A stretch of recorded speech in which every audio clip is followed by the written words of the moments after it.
take more than one class in a semester.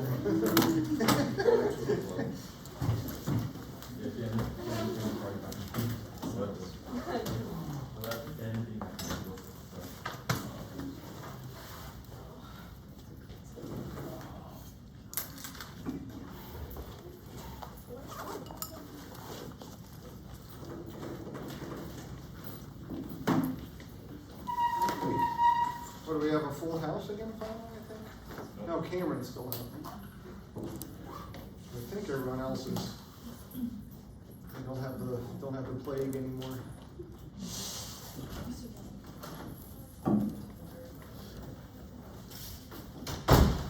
Actually, as far as I know, Cameron doesn't either, but he's been very unfortunate with his roommates, is my understanding.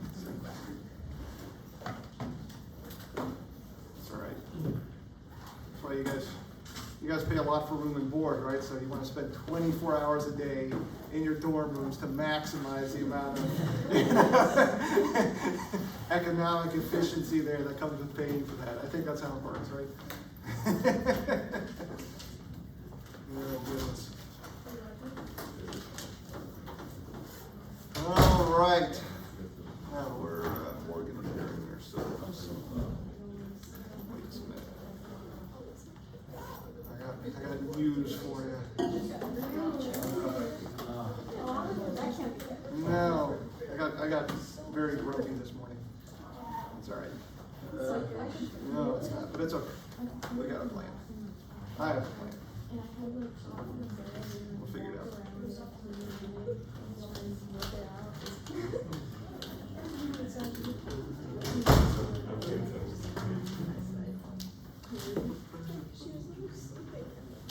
Is Darian coming?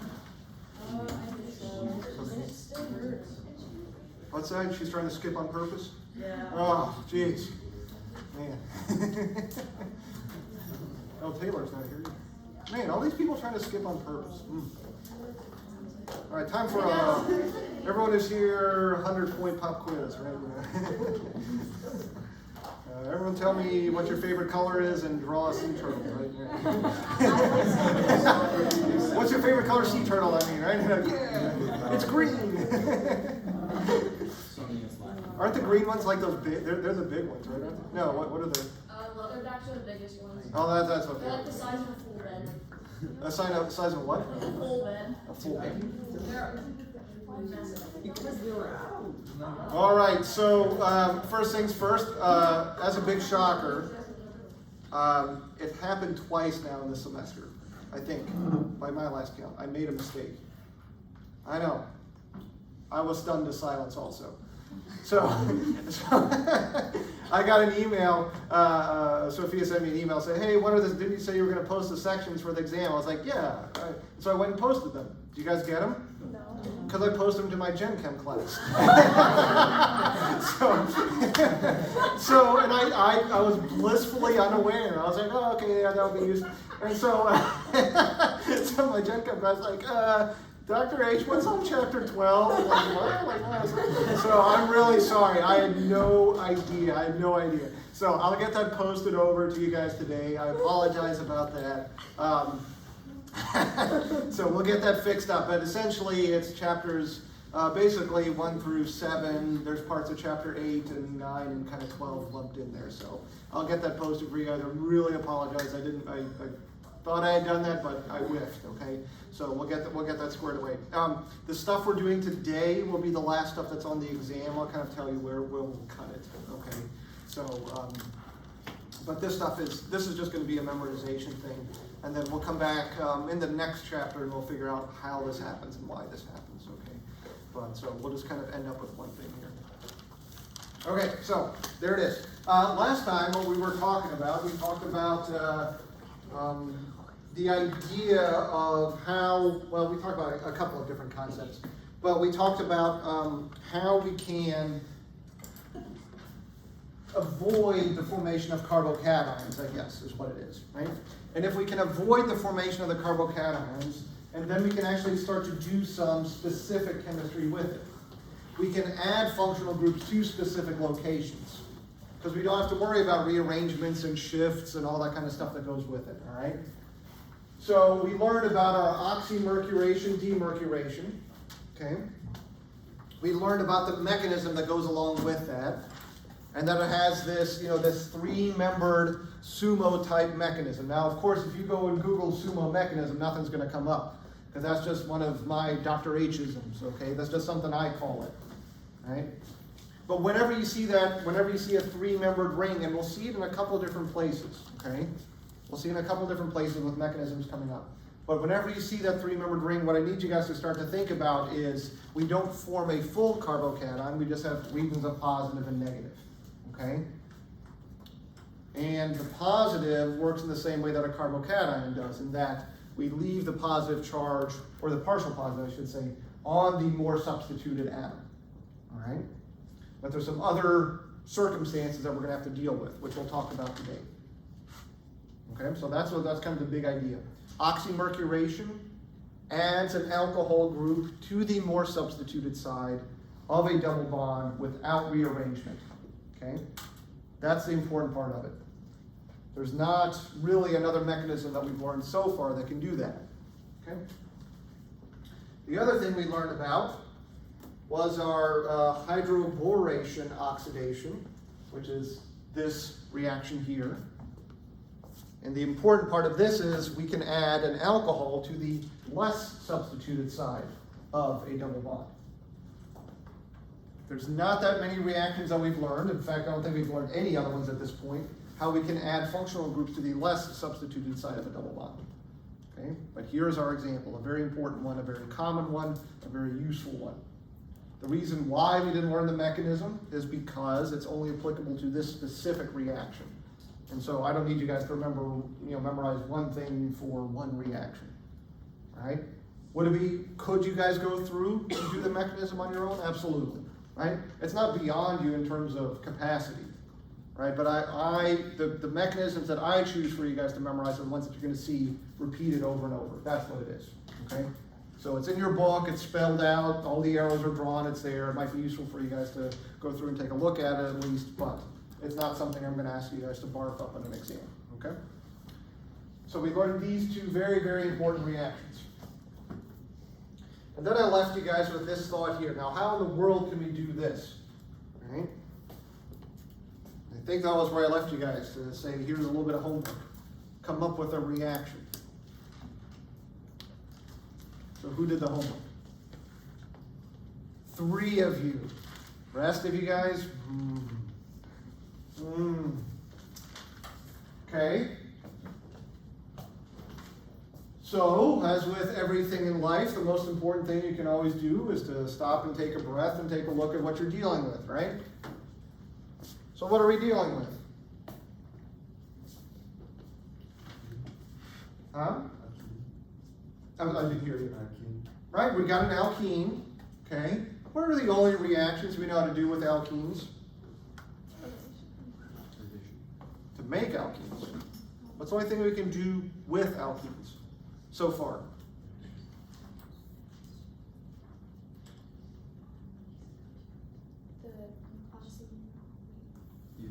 Addition react, got it? So if you have an alkene, your only next step has to be an addition. Do you guys see what I mean by this? What other reactions have we learned so far? Got it? So once you have an alkene, the only next thing you can do is add something. Now, once you add something, then we can substitute or eliminate again, this kind of stuff, right? But with an alkene, so far all we know how to do is add something to it. Okay, so we have an alkene. At the end, we've got a halide. So we know we have to do some kind of addition reaction. But do we know a reaction to add a halide directly to an alkene in the less substituted side? No. Well, so what we have to do is add something to an alkene so that we can do a substitution reaction at the less substituted side. Can you guys do that? So see what you guys come up with then.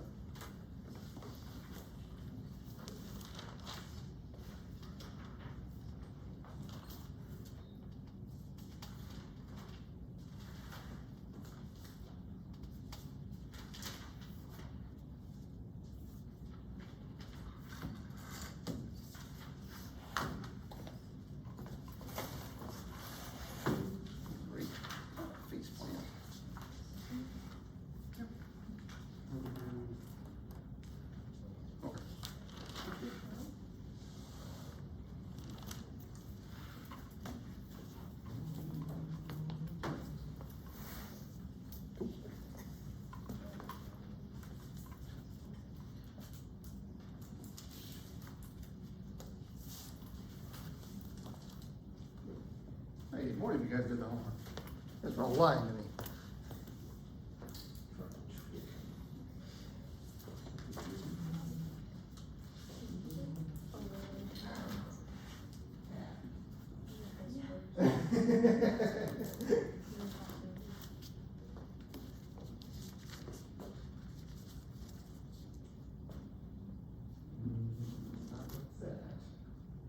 That's gonna add it to the more substituted side. So how do we add the weight to the less substituted side? Good.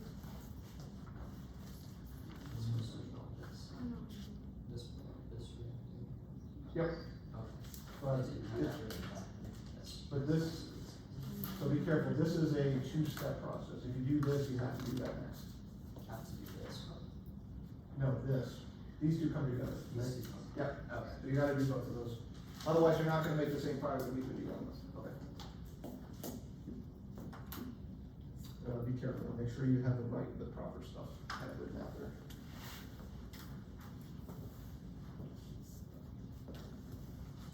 All right, looks like you guys got it for the most part here. Okay, so we need to add something to the less substituted side. The only thing we know how to do so far is our hydroboration oxidation. Okay, so BH3, THF, right? NaOH, H2O2, and some water. All right. Got that? Now we need to do a substitution. Alcohols are lousy. Okay? So we need to turn an alcohol into a good leaving group. Go through the tosylate. But I'm gonna go crazy though. And I'm gonna do it in one step. I know, I'm shocked also.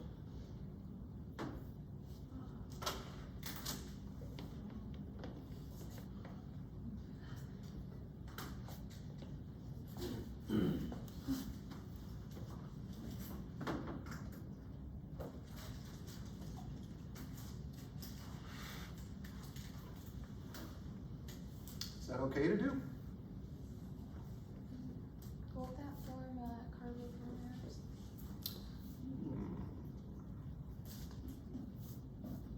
Primary carbocation. Are we gonna form a primary carbocation? No. So will this form a primary carbocation? No. No. See if you guys can figure out what the mechanism is going on here.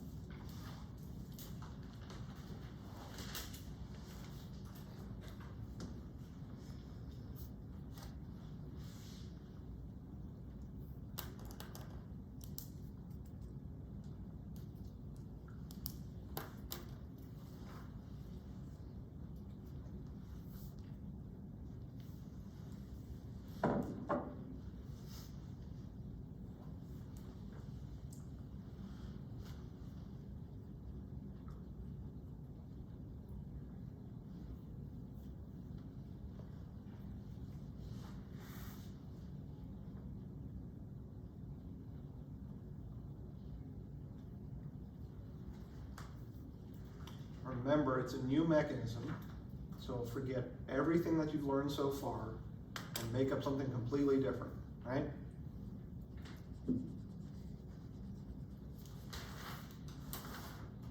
that how OChem works? Nope. This is with everything. Take a look at what you have and start to remember your, let's say, list of things to start to recognize.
Oh, okay. No, okay, sure. That's good.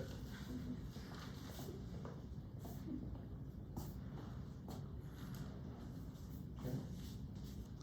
So what do we have?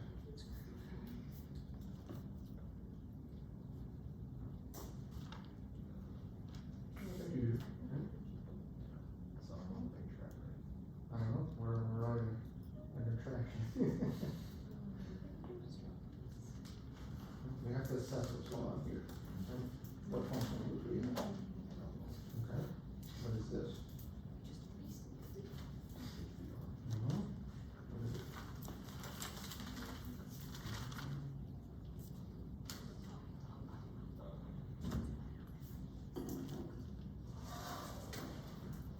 Number 6, well, what? Acids. How do acids and alcohols behave? Hmm? So how do you think you're gonna start this? Mm-hmm. I like this, but then you just have stuff leaving. That's, I don't agree with that, right?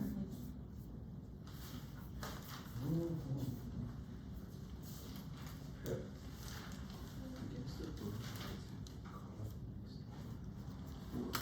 I'm sorry, I was like that. That happens. From the negative to the positive. From the oxygen to the hydrogen. Hmm? No, we're still from here, right? Plus HBr, right? So this way. Yep. Good.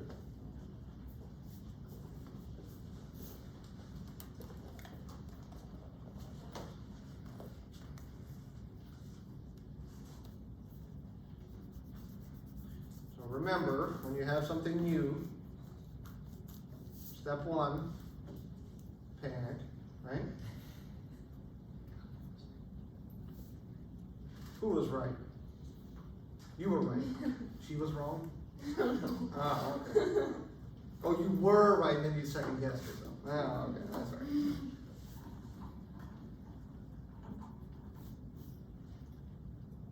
I know you guys are gonna be shocked when I make this statement. Right? But the first thing that happened if we had a strong acid was an acid-base reaction. I know. I was stunned to silence also. Right?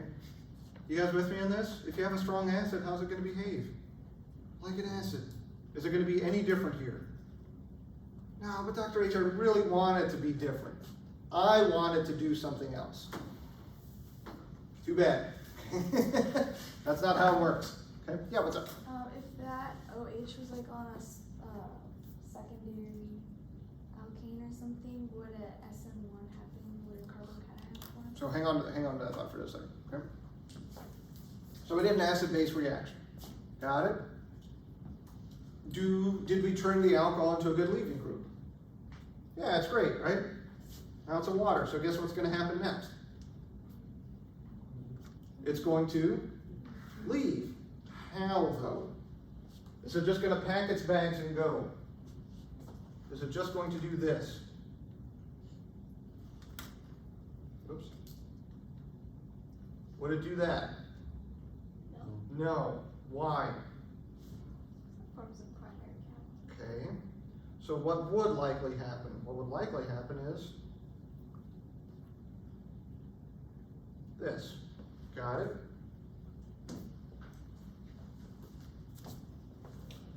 Why would that, or first of all, following the blue there, what mechanism are we dealing with? Basically an SN2, right?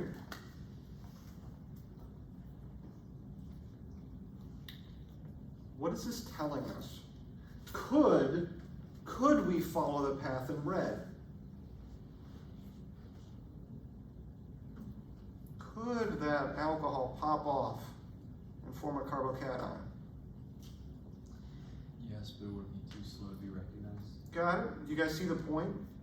The point is that it's not that an SN1 can't happen. It's not that we can't form primary carbocations. The reason is that they're so high in energy that it's so slow to form them. That an SN2 is going to be way faster. And so SN2 is going to dominate that. You guys, does everyone understand that? I'm not saying they can never happen. I'm just going to say they're so slow that SN2 is far more likely to happen. Does that make sense? And if that primary carbocation did form, what would happen? Instantly shift, right? So question then. So you guys all went through and you made a tosylate and then added sodium bromide instead, right? Which way is better, my way or your way? You better give the right answer, because remember, who gives your final grades? I'm just kidding, right? Which way is better? Probably the tosylate way that you guys had, right? Why? Wow. Okay. Tosylate, we don't have to worry about, this stuff popping off and cations and BRs and all these kind of things, right? It's a lot easier to kind of deal with the tosylates is what it is. Okay. But could you have done this way? Sure. Okay. In fact, in the book, they kind of talk about this route also, right? And they tell you that this route is actually kind of slow, even though we end up going through an SN2. So they talk about sometimes how they throw in some Lewis acids into this to make it go faster. Okay. But it's still a reasonable route to go through. The point being this. Whenever I ask you guys to do a multi-step synthesis, right? Take 2 or 3 or 4 steps to make something. There's usually more than one right answer, okay? Some routes are better than others, right? Some steps are better than others. And so the question then is to become, or the question then becomes, well, how do I know which one's the best? Why would we want to go through a tosylate instead of going through the HBr route, right? That would be the thing to start to assess with this. What is the difference? What's wrong with using HBr? What's better about using a tosylate? All these kind of things. Okay. Good questions to ask. Remind me of what your question was, Elaine. Can you do that acid reaction if it was like on a secondary carbon? Good question. What do you think? Would it be more likely to form a carbocation? What do you think?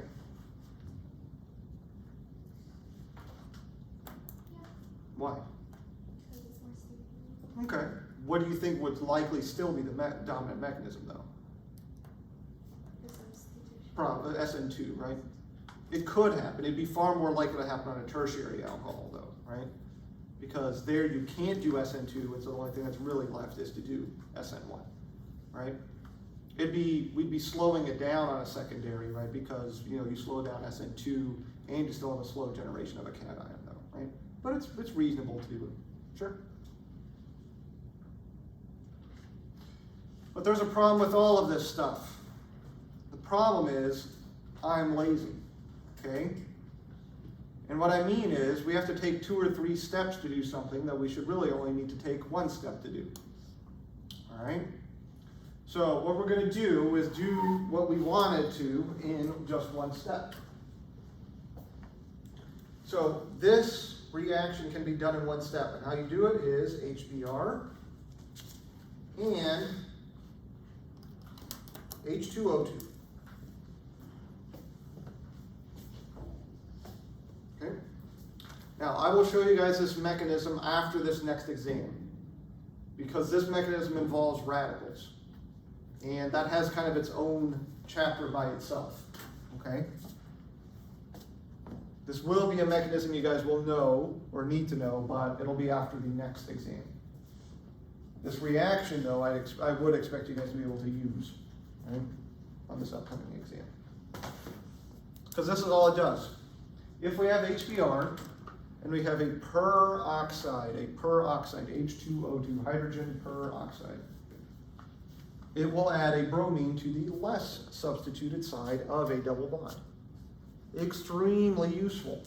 Extremely useful.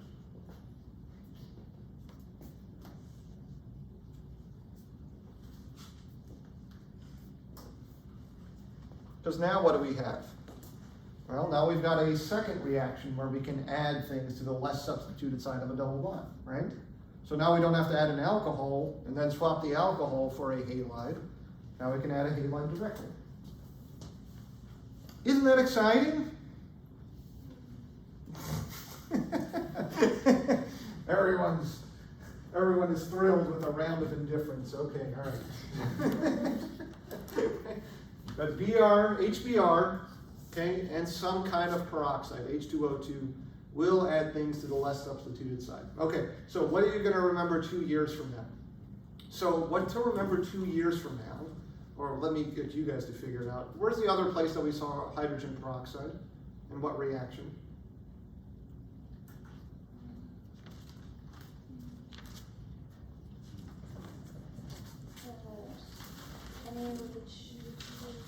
Your hydroboration oxidation, right? What did hydroboration oxidation do?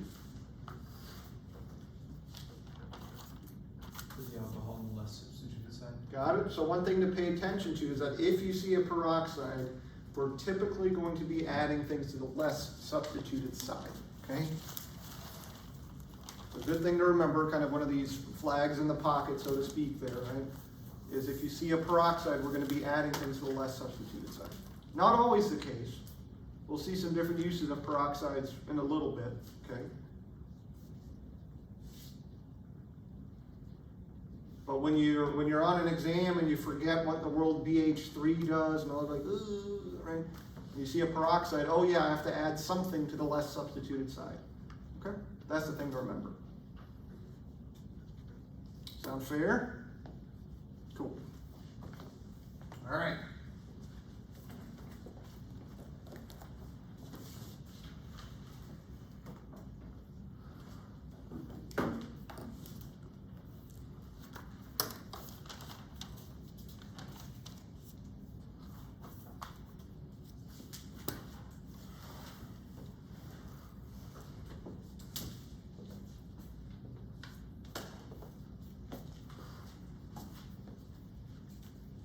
All right,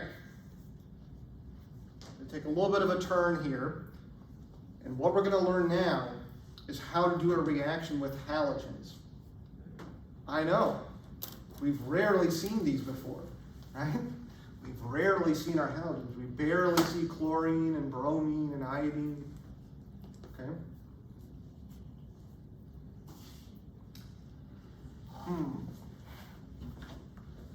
Well, there's this reaction. Okay. Did I show you guys your favorite reaction so far? Everyone's favorite? I think so too. I can't remember though if I did. I thought I did. I think you mentioned it, but you didn't show us the mechanism. That's true. I wouldn't show you the mechanism for that one. So here's everyone's favorite reaction, right? H2, right? And you have, today's a palladium type of day, right? So palladium or rhodium or platinum or nickel or any of these kind of things, right? Did I show you guys this reaction? What does this do? I'll give you a hint. It adds H2, and it probably adds it where? To the double bond. So what does it turn a double alkene into? Okay, easy. What's that called? This is called everyone's favorite reaction. It's called an SN favorite. I know. Yeah, this is just called hydrogenation. Hydrogenation. Guess what hydrogenation does? Add some hydrogens, right? Good. You guys already knew that too, right? Because if you take a look at your food nutrition labels, what do we see in there? Hydrogenated and partially hydrogenated oils, right? So when has anyone ever done that experiment in like biology or like made soap from like peanuts? You guys like squish the peanuts down to get the peanut oil out? You guys turn it into soap, right? You guys ever done that? You guys lead boring lives. You don't make your own soap. Some of you guys have, right? But so there's different types of naturally occurring oils, right? Triglycerides. And so depending on the source of them, some have more double bonds, some have less, right? But what they do is when they need a specific kind of oil or fat for the food, and so they basically do this exact process here, right? they bubble some hydrogen with some kind of catalyst, and it will turn alkenes into alkanes, okay? So you need H2 and you need a catalyst. Got it?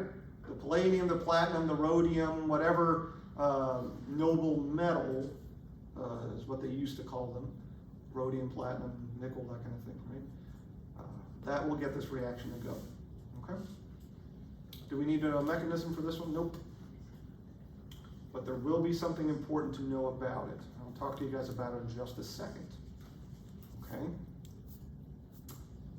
So, H2 over a catalyst adds the hydrogens across my double bond. Now, if you take a look at certain periodic tables, you'll see hydrogen either listed all the way on the left-hand side, right, along with sodium and lithium and potassium, and right? And sometimes you'll see hydrogen where? Right on top of fluorine and chlorine and bromine and iodine, okay? Hydrogen kind of lives in both worlds. Because if it loses one electron, it gets to a noble gas configuration, right? If it gains one electron, it gets to a noble gas configuration. So it kind of lives in both different worlds there. The point being what? If H2 over a catalyst adds hydrogens across a double bond, what do you think Br2 is going to do? Add bromines across a double bond. Now, actually, it doesn't even need a catalyst to do this. I know. I was stunned to silence to hear that also, okay? What's different between hydrogen and bromine?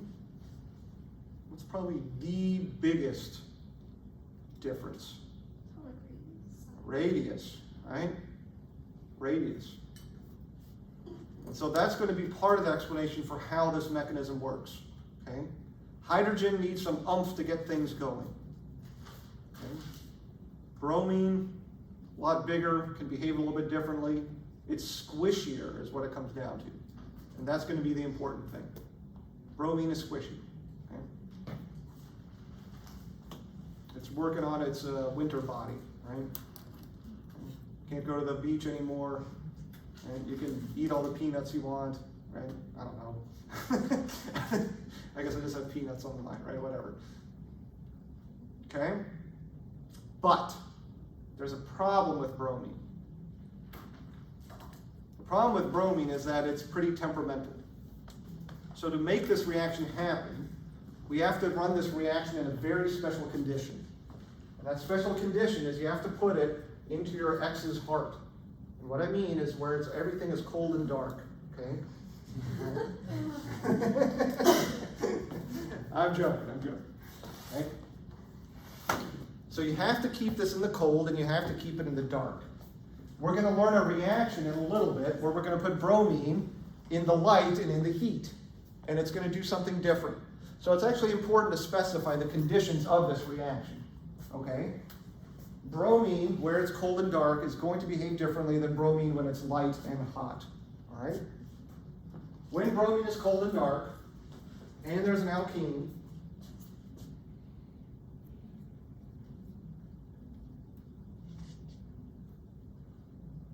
it's going to add bromine to both of the carbons in the double bond.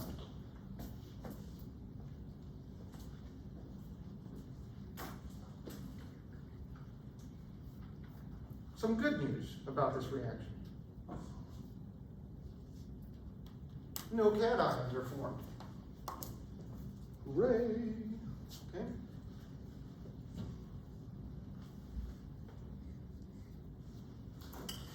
Some bad news about this reaction.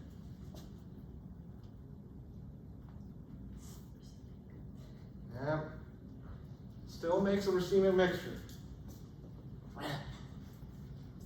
Tired of this guy. He lies to us all the time. I never said that racemic mixtures only form when carbocations. I said there always will be a racemic mixture when a cation forms. Okay? Really, the reason why a racemic mixture formed is because whatever intermediate, or however we start, is flat to begin with. Remember, the geometry for a carbocation is planar. That means the incoming group can attack from the top or the bottom. Got it? What's the geometry of an alkene? It's planar.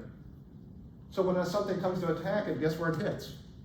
Half the time it hits from the top and half the time it hits from the bottom. Thus, we tend to form what?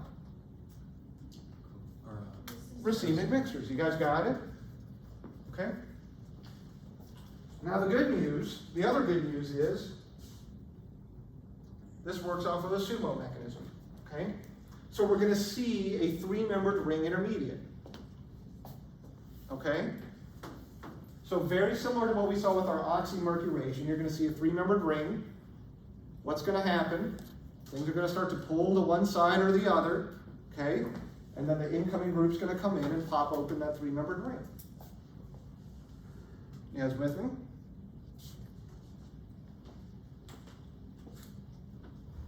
So let's take a look at this mechanism here.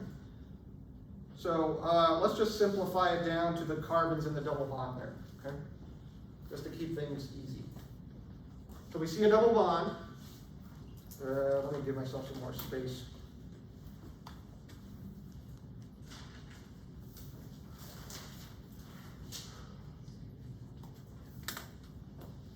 Okay.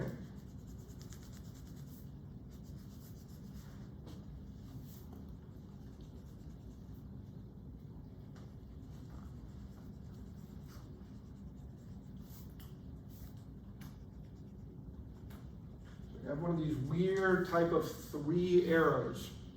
But remember, well, let me get you guys a second just to copy down, then I'll tell you my super duper important thing to remember.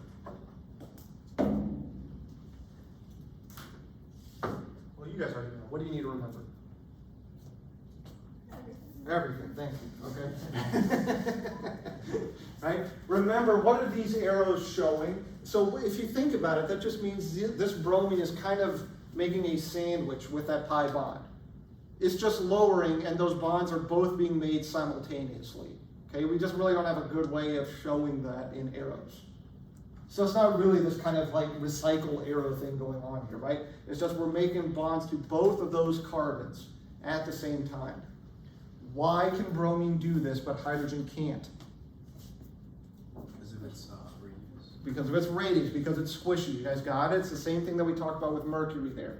Mercury has a large radius, it can kind of lower itself in between. Why in the world would it want to do that? What's a pi bond made out of? Electrons. Where are those electrons living? A p orbital, right? Your pi orbital, the hybridized, or excuse me, the overlapped p orbitals. What are electrons attracted to? Something positive. Is that bromine positive?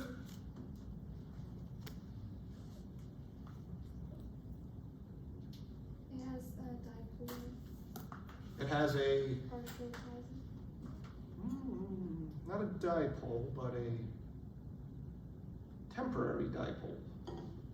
Huh. What do we call a temporary separation of partial charges? Good question, Dr. Hagen. Let me ask you guys the same question a different way. What are our intermolecular forces? Dispersion. What's a technical definition for a dispersion force? Go ahead. London forces. That's another name for them. Yep, London forces, dispersion forces, van der Waals. I'll give you a technical definition for a dispersion force. You ready? It's a temporary separation of partial charges. What has dispersion forces? Everything. What was the question I asked at the beginning? What do I need you guys to know? See, the prophecy fulfills itself. A dispersion force is a temporary separation of charges. It means this. It means that if I'm a cloud of electrons and I wander over to this side of the room, okay, now this side of the room is feeling a little bit negative, right? What about that side of the room? They'd be feeling what? Positive. But then I change my mind and I'll go wander over here. Right? So as the electrons move around in their cloud, as they're zipping around, okay, they leave partial negative and positives behind. The more squishy something is, the bigger the dispersion forces. Got it? That's all that comes down to.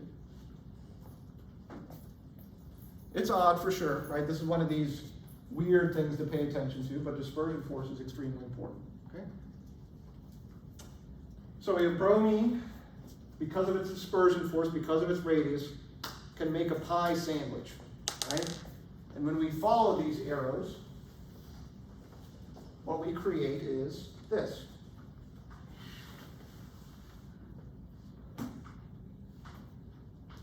Let's draw it a little bit.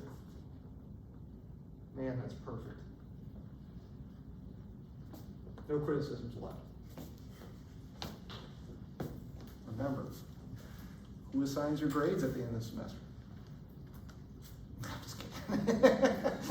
Because they're like, he threatened to fail us if we criticize him. 1 out of 5. He had good jokes, 2 out of 5. Okay. 1.5. All right. Anyway, you guys got it? So we have that 3-membered ring. What's going on whenever you guys see a 3-membered ring like that? Right? Your sumo, it's pulling to one side or the other. Okay? The exact same thing's going to happen here. Got it? The exact same thing's happening here. We're pulling one side or the other. Which means what? We leave behind a partial positive on one of those carbons. Which carbon? Both, but we leave it behind more on the more substituted carbon. Got it? Now here they're the same, right? I got it. But you're looking for the most substituted carbon, and the bromine's pulling away from that one, leaving behind that partial positive. You guys with me on this?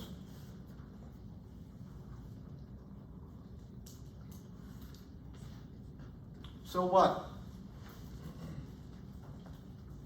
Well, we know where our partial positive is, right? Because we're pulling to one side, right? Right, we're pulling away, we're pulling to one side, right? So we know where our positive is. Where's our negative? It's even the carbon on the right. What happened to that other bromine up here? If you follow your arrows, it ends up with a negative. What do we know about bromine with a negative charge? It's a great nucleophile, so guess what it's on the hunt for? Something positive. Now pay attention, I put this bromine in a very specific place. Because what's going to happen is this. Let's see if I can visualize this, right? What's going to happen is, no, that's not going to work. Yeah, well, okay. This bromine is going to attack that carbon. Why did I put it on the bottom here, though? Is that just for aesthetic choices? No. That bromine is specifically going to attack from the opposite side of where the bromine added. Why? Sterics. Okay? It's specifically going to attack from this side, which means that at the end of the day, my bromines are added to the opposite face. And that's important. Okay? The bromines are added to the opposite face. We call this an anti-addition. It doesn't mean the opposite of an addition, it means addition to opposite faces. Anti-addition.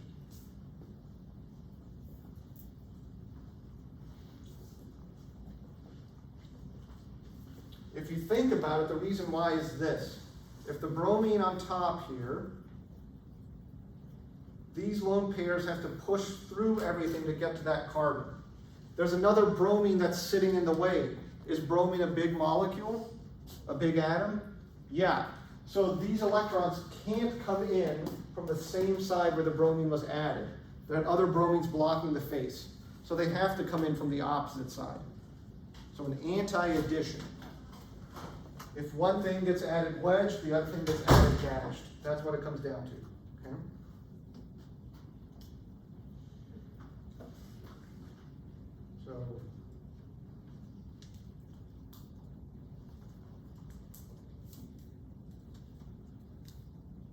By the way, I'm talking about my BR2 reaction now, okay?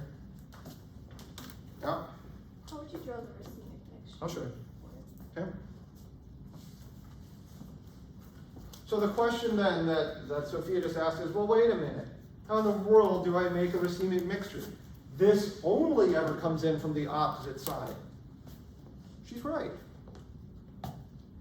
But I think she's implying that I'm wrong. Where does the racemic mixture come from? It comes from what? Right here. Which side does this bromine come in from? It can come from the top or the bottom. It can come from both sides. Got it? What's the geometry of an alkene? Planar. So half the time it can add from the top, and the bromine comes in from the bottom, right? The other bromine comes in from the bottom. The other half the time it adds from the bottom, and the other bromine adds from the top. You guys got it? No? That's okay. Right? Why did I draw the bromine up here? That's what I'm really saying. Could I have drawn this exact same mechanism, but kind of flipped upside down? Absolutely. Whenever we are adding things to a planar geometry, we're going to 50-50 it, okay? Unless there's some special conditions. So whenever you have an alkene, you can always add things from both sides. 50% of the time, 50% of the time. Got it? So what does that mean?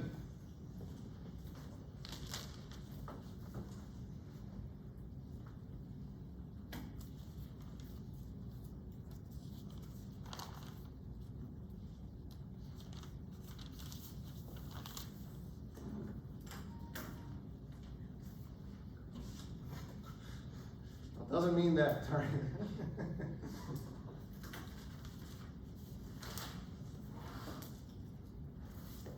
Okay.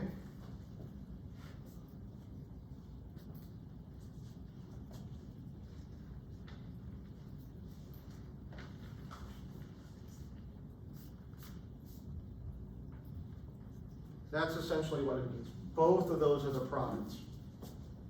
Half the time it comes from the top, half the time it comes from the bottom. That's all it really means. The important part is that they get added from opposite sides. Okay?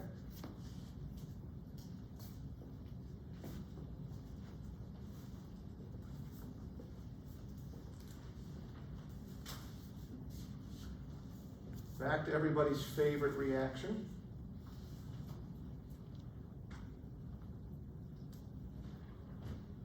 Okay. So we might expect this to behave the exact same way, but that would be too easy. And then too many people would pass organic chemistry. We don't want that, okay? We want to try, I have to fail like 60% of you guys, just so this university doesn't go under, right? So we can keep collecting tuition. I'm sorry, guys, it's recorded, crap. I'm 100% joking, I'm 100% joking, I promise, right? When we are doing this, okay, when we are doing our hydrogenation, they get added to the same face. So this is a syn addition, S-Y-N. Okay? So we have anti-addition and we have syn addition.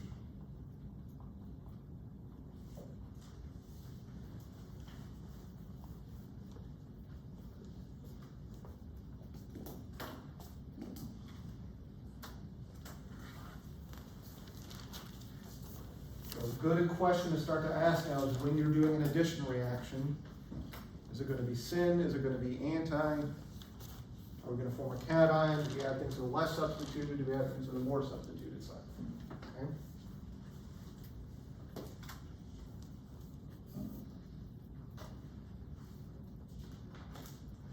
Let's see. Do I want to ask my usual test question for you guys here? Yeah, might as well.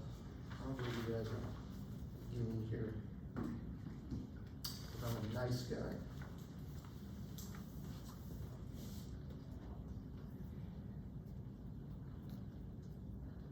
All right.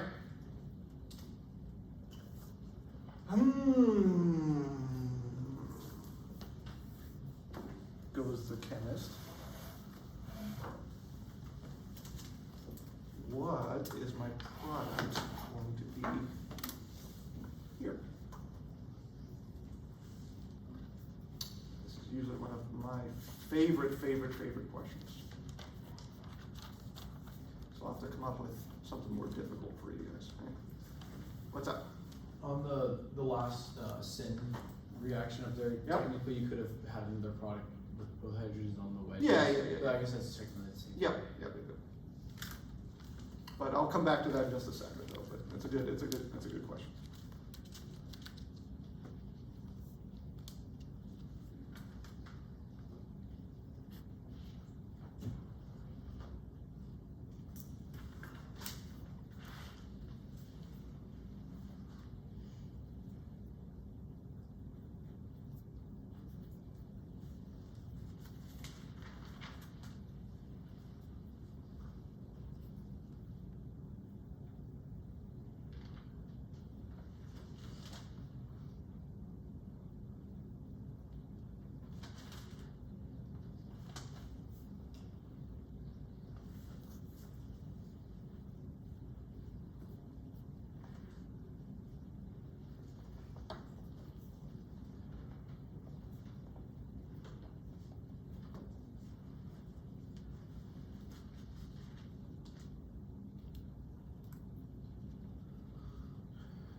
Tours.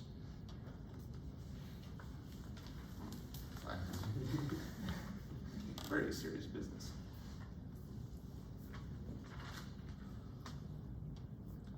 See, they'll give a tour and I'm doing my sumo dance. We want to send our kids elsewhere, right?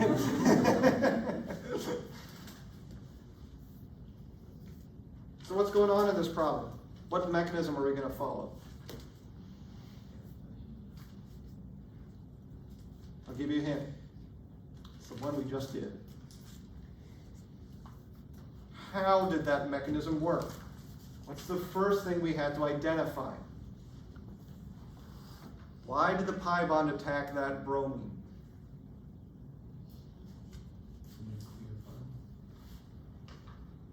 A nucleophile would be attacking something. A nucleophile would be wanting to attack something, not be attacked, right? Nucleophiles go after positive things, so they have an excess of electrons. Why? What is the first step of this mechanism? The pi bond attacks the bromine. Why does the pi bond attack the bromine? Dispersion force. What does that mean? Temporary separation. Temporary separation of charges. So that bromine that we attacked in that first step, right? How is that bromine feeling, the one that's getting attacked? It's feeling what? Positive. Got it? The negative of the pi bond is attacking something positive. So what happens here? The negative of the pi bond is going to do what? Attack something positive. What's it going to attack?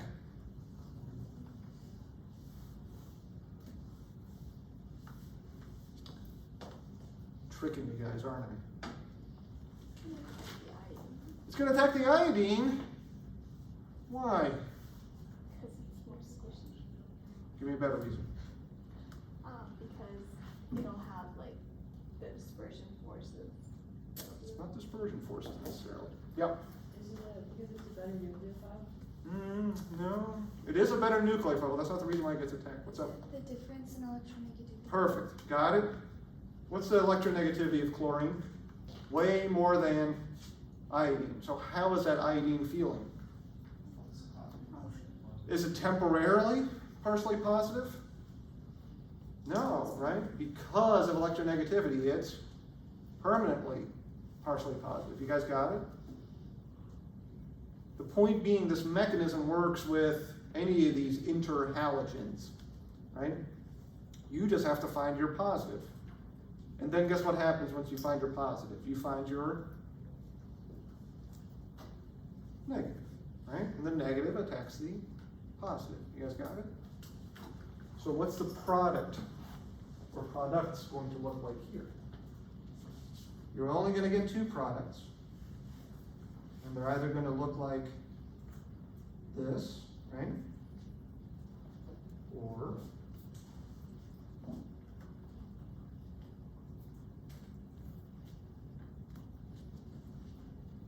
that.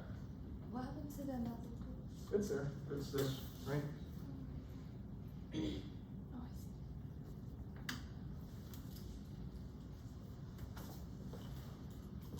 I see. Right?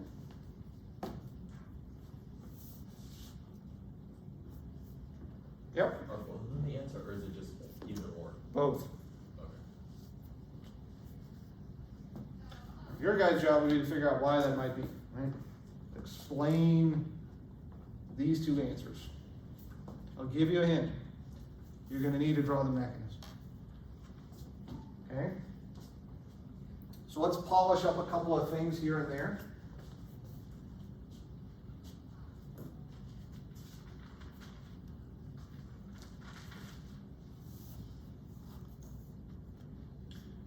So when we are doing this reaction, this is called a halogenation. Halogenation. Okay. No cation is formed, so there's no rearrangements.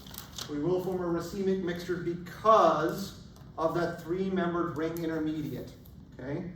The other incoming nucleophile has to hit from the opposite face of where the three-membered ring is formed. Okay. We are going through the sumo mechanism. And it is anti-addition. These things get added to the opposite face. The incoming nucleophile hits the most substituted carbon, okay, because of the nature of this mechanism. Got it? Because when you think about it, when that halogen is pulling to one side or the other, it's going to leave behind a partial positive. And it leaves behind that partial positive at the most substituted carbon. And then the nucleophile is going to hit that most substituted carbon. Got it?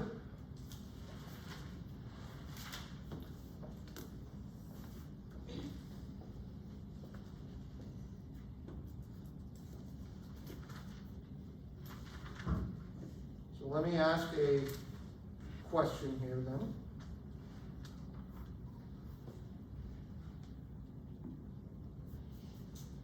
Let's say we have this intermediate.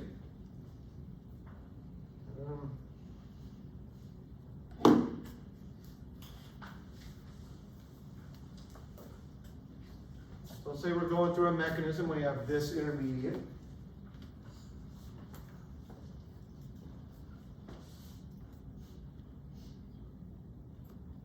I got our bromine here that's going to come in, okay? And it's going to attack that carbon there, right? And do this. What's unusual about this? It's a lot of steroids. Yeah, right? Because we would say this is an SN2-like, right? Something is coming in from the opposite side of where something's leaving. So wait a minute, Dr. H, you are telling me that we're going to do an SN2 at the more substituted side?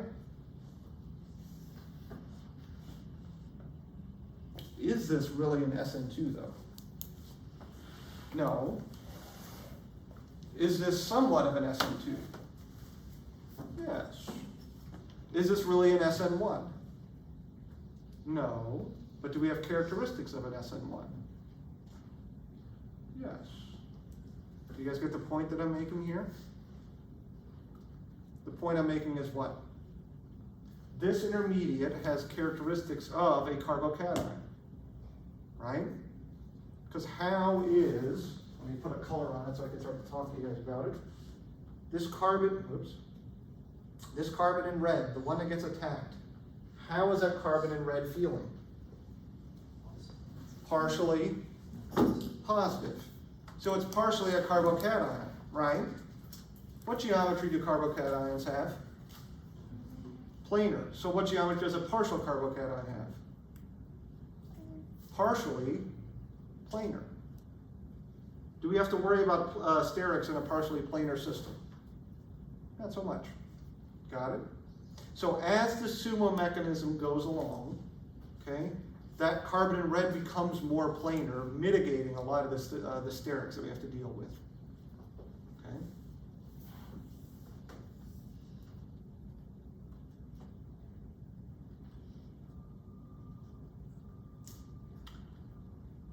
So to put a point on this reaction, your halogenation reaction, can work with chlorine, Cl2, or Br2. It technically can work with I2, but the problem with I2 is it gets stuck at that intermediate. You get these really weird iodonium intermediates. You can actually isolate the 3-membered ring with the iodine.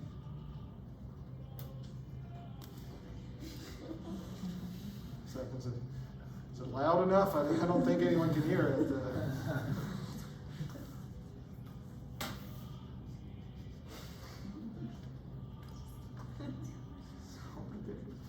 So the iodine has to. All right, sorry.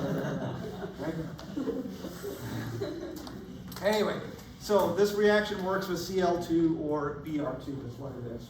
Okay. What about the ICL? Yeah, so interhalogens can work also. Okay.